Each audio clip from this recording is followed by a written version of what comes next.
tá pegando? O que tá acontecendo aí no Brasil? A esquerda ficou mais louca ainda do que já era? Eu acho que Você lembra naquela campanha do Haddad, que eles perceberam que fazer os santinhos e as praguinhas em vermelho pegava mal, e eles começaram a fazer em verde e amarelo? Sim, lembro Você disso. lembra disso? Lembro disso Eu acho que perfeitamente. eu acho que é a mesma coisa. É um nacionalismo vagabundo só porque o Trump realmente tem uma proposta nacionalista de destino manifesto lá nos Estados Unidos. A esquerda fica doída aqui para fazer uma oposição e inventa um nacionalismo meia boca e aí os bolsonaristas estão lá babando o ovo do Trump e eles querem falar, olha, como vocês são internacionais, né? Quando, na verdade, todo mundo sabe que o grande movimento internacionalista sempre foi um movimento de esquerda.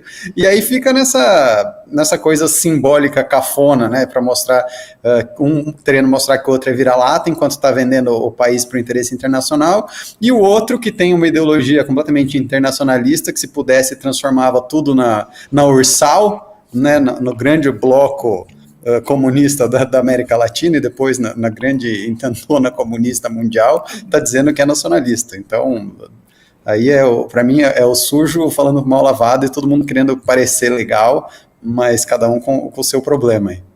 Agora, uma coisa que eu reparei aí nessa treta toda. Vocês acham que existe algum elemento de sério no embate entre o Trump e o Lula? Ou isso é mais para inglês ver, para o Lula fazer uma imagenzinha de que ele é um líder nacionalista para as esquerdas? A gente sabe que a esquerda faz muito esses acenos, né? Que de fato tem alguma coisa aí mais substantiva ou é só fogo de palha? Pra mim é uma grande piada. É só aquele lenga-lenga. É só aquele lenga-lenga terceiro-mundista. Olha só, estamos enfrentando o imperialismo americano, que não dá em nada. Esse nacionalismo não enche barriga de ninguém. E o BRICS? Do que, Shell? E o BRICS? Qual é o do BRICS? Nossa. O BRICS não vamos defender o nosso honroso BRICS?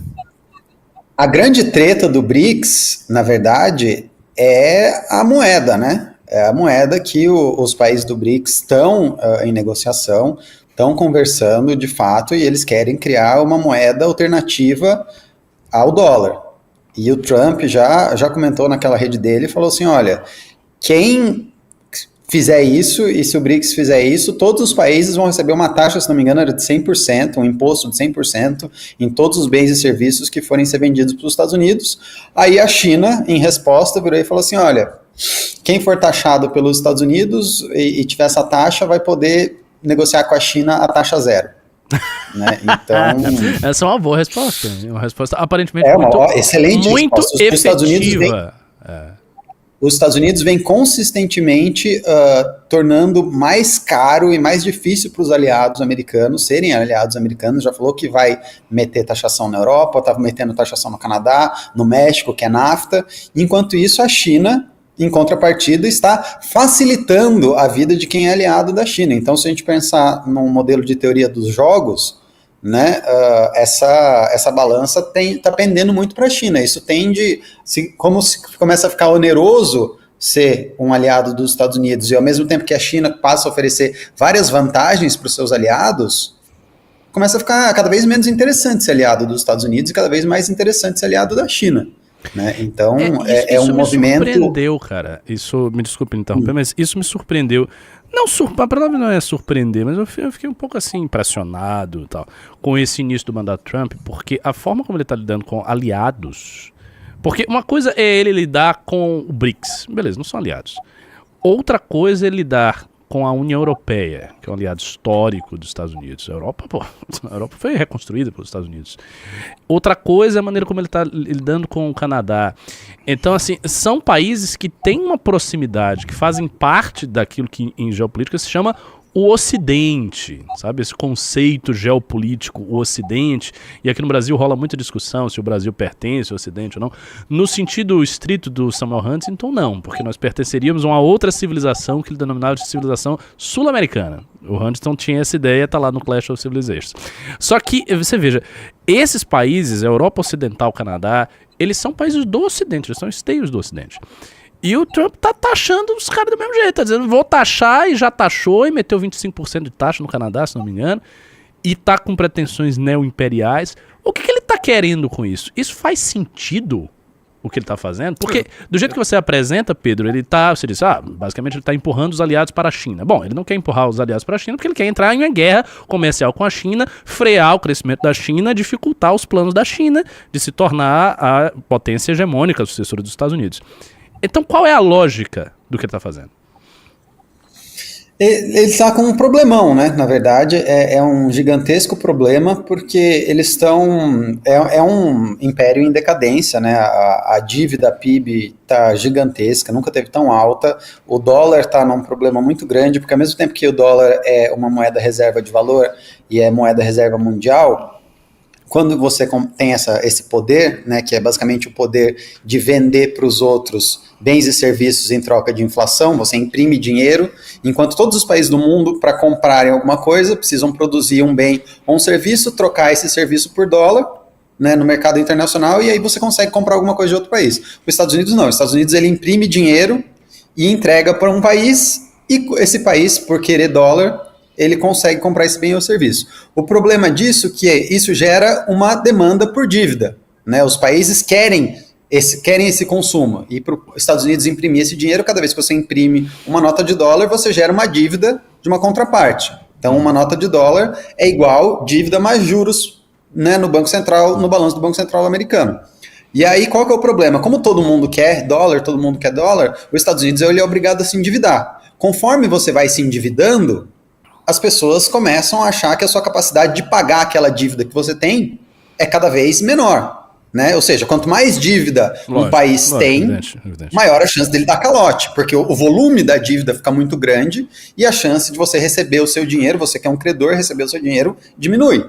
Então, existe um dilema que chama dilema de Triffin, que é basicamente isso, que é a dificuldade que um país, que é o país que emite a reserva de valor, tem, porque existe essa demanda que ele emita mais moeda, porque os outros países querem usar a moeda que é reserva de valor, mas ao mesmo tempo que ele faz isso, ele vai perdendo credibilidade. Essa moeda dele perde credibilidade, porque o país se endivida para poder emitir moeda, quanto mais dívida o país tem... Ok. Vou chegar lá. Tá, por favor. Então, os Estados Unidos... Os Estados Unidos está nesse momento histórico de dólar se enfraquecendo, os outros países estão percebendo que o dólar, que é uma das coisas que é o lastro do poder americano, o fato dele ser o emissor da moeda que é lastro mundial, está virando uma batata quente. Nisso você tem a questão cultural dos Estados Unidos, que é toda aquela tese do Fourth Turning, que é uma cultura que está em decadência versus uma China, que é um país que está em ascensão.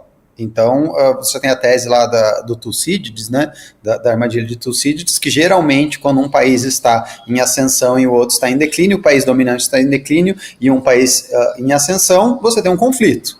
Esse conflito pode ser um conflito quente, uma guerra, ou pode ser um conflito frio, uma guerra fria, uma guerra comercial, que é o que a gente está vivendo hoje. Mas o embate está lá, o embate está acontecendo, o modelo está rolando.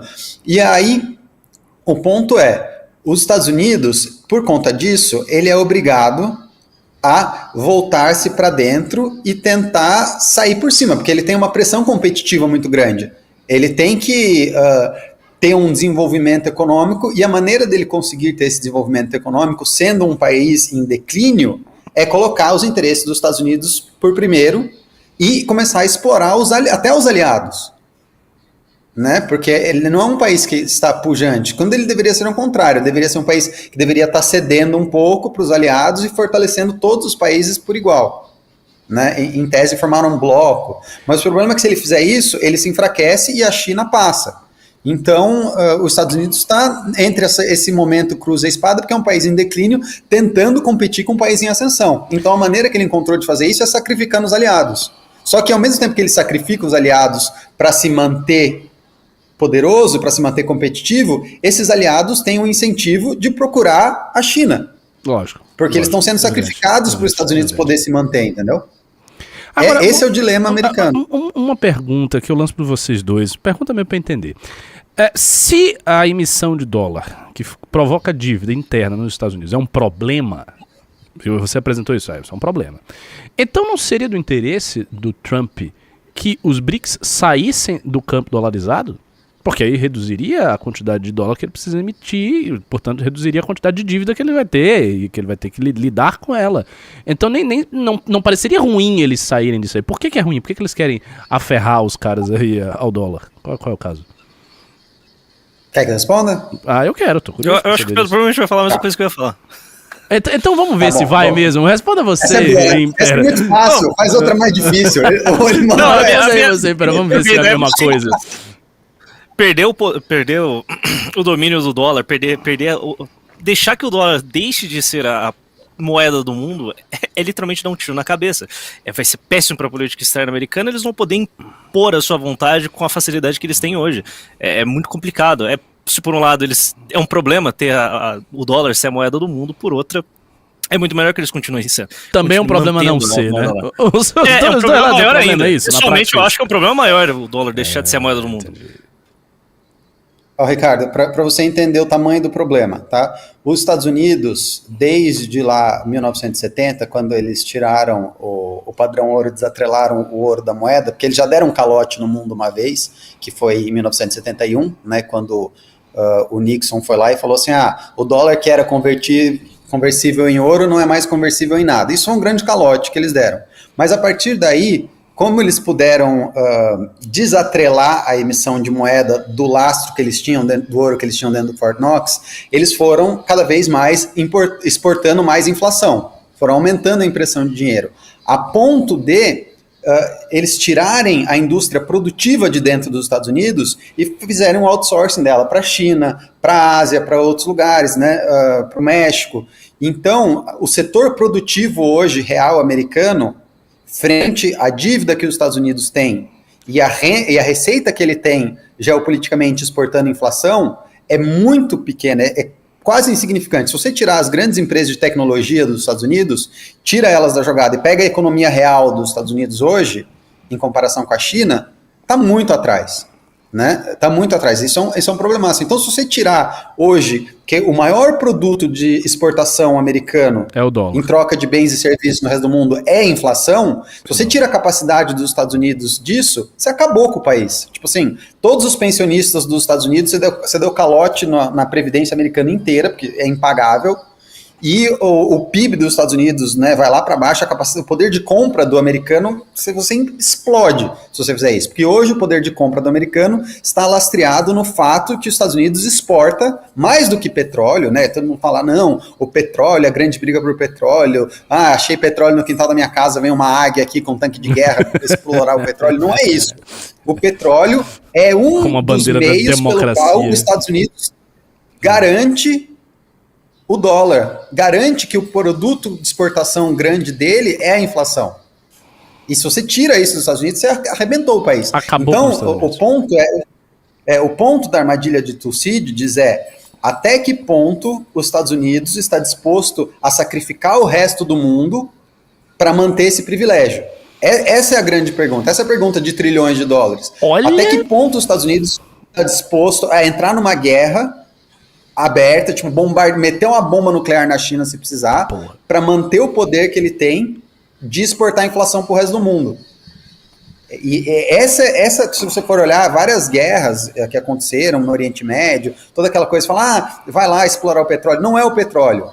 São os contratos que os Estados Unidos vai fazer, o poderio militar, a indústria militar, sim. Mas tudo isso é lastreado no fato dos Estados Unidos poder exportar a inflação para o resto do mundo em troca de bens e serviços. E a grande disputa que a gente vai ter dos próximos anos é essa. É até que ponto os Estados Unidos está disposto a sacrificar o resto do mundo para manter esse privilégio, que está sendo cada vez mais ameaçado. Eu queria levantar um negócio que saiu, é uma notícia sobre o Lula e essa nova moeda dos BRICS. Procura aí no Google Lula, nova moeda dos BRICS, porque pelo que eu li, eu não sei se isso é verdade, um dos grandes articuladores dessa nova moeda seria o próprio Lula. Ele estaria, digamos assim, numa posição aí, a dianteira dessa moeda aí. Vamos ver, sem Lula, cúpula dos BRICS. Não, acho a primeira notícia já está diminuindo o poder do Lula. Sem Lula, a cúpula dos BRICS discute a criação de moeda alternativa ao dólar. Mas eu tinha visto It's over pro Betinha do Lula, já era. Não, mas eu tinha, olha só. Deixaram a esclerosada em casa. Eu tinha visto. Não, ele tá aí, Lula defende moeda alternativa ao dólar. Entenda a proposta de Lula. Ó, Veja tá com esse título da matéria. Entenda a proposta de Lula para uma nova moeda. Trump volta a falar, e tem a cara aqui do... Insistência de Lula com desdolarização coloca o Brasil na mira de Trump. Lula defende nova moeda para fortalecer transações entre países do BRICS. Bom, mas aí é do vermelho.org. Mas é por isso, Ricardo, porque... Mas ele parece estar tendo um certo protagonismo nessa briga. E é isso mesmo? Para o Brasil seria maravilhoso. Para o Brasil seria fantástico. Pro Brasil seria fantástico, por quê? Porque a nossa indústria produtiva, tirando o agro, tá muito atrasada, né? Nossa balança comercial hoje vem a maioria de produtos agrícolas que a gente exporta para o resto do mundo. Se o Brasil consegue emitir moeda e as pessoas insanas aceitam a moeda brasileira como troca de bens e serviços, nossa, o Brasil passa a ser competitivo de novo sem a gente ter que arrumar os nossos problemas e fazer a nossa lição de casa, entendeu? A gente consegue... A gente vira um país competitivo em tudo. Economicamente. Não, a gente não vira um mais país muita competitivo. coisa. A gente vira o Pablo Marçal dos países. A gente consegue enganar um monte de trouxa, achar que a nossa moeda tem valor e por isso a gente aumenta a nossa capacidade de consumo assim, ó, simplesmente enganando os outros, achando que que era aquele negócio da moeda do Mercosul, lembra da moeda do Mercosul que o Paulo Guedes queria fazer? O grande pulo do gato, a grande sacada daquilo é que daí você passa a ser os Estados Unidos dentro de um bloco menor. Você passa a ser o cara que imprime dinheiro e enfia o seu dinheiro, que não vale nada, goela abaixo nos outros. E aí, problema dos outros que vão tomar calote lá na frente ou que estão aceitando o seu dinheiro de mentirinha do Banco Imobiliário, entendeu?